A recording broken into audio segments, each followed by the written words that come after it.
تم جوانی کہاں بتا کر آئے؟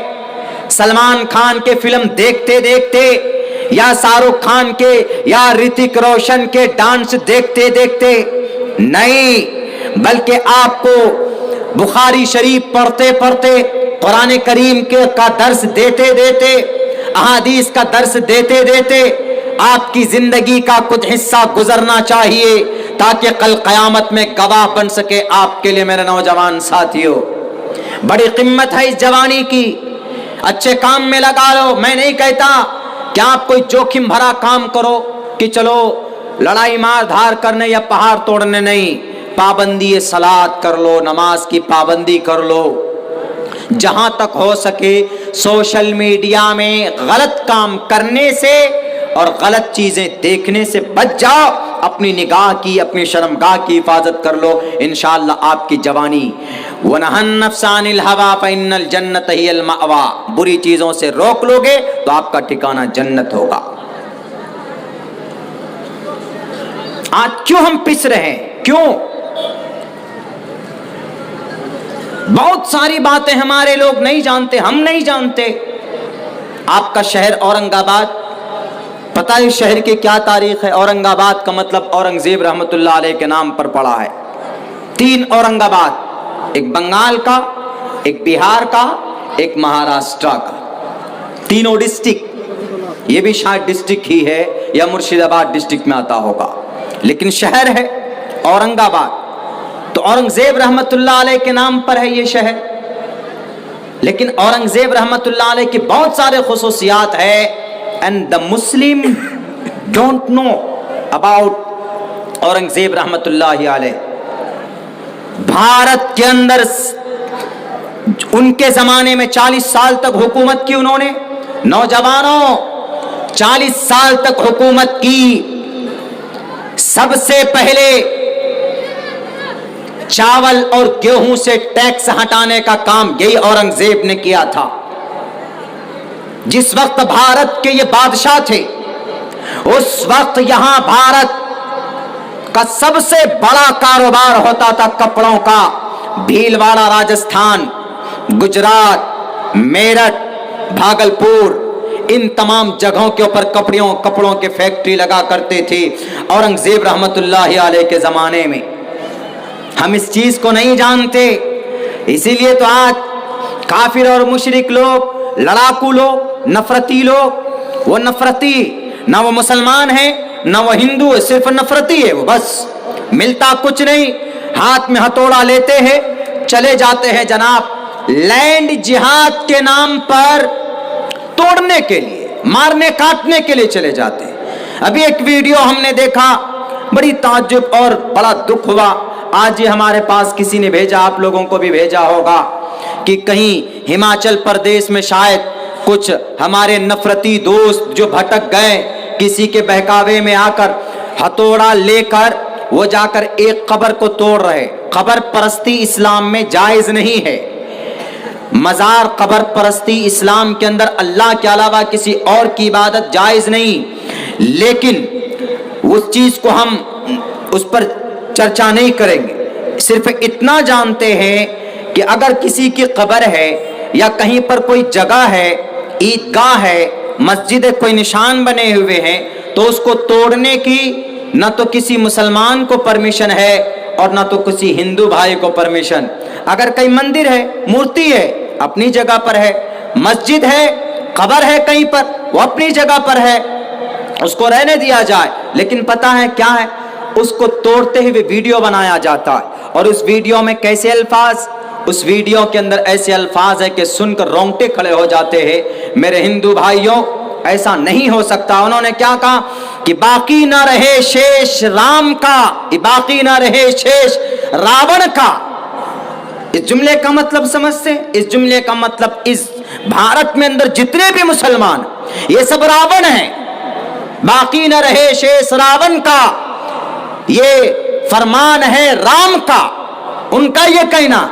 کبھی بھی شری رام چندر جی نے بھارت کی دھرتی پر رہ کر یہ نہیں سوچا اپنی زندگی میں کہ یہاں ہندو رہے گا کہ مسلمان رہے گا کہ دلت رہے کہ کون رہے، ذات پات کی تو کوئی بات ہی نہیں تھی، وہ تو ایک نظر سے سب کو دیکھتے تھے۔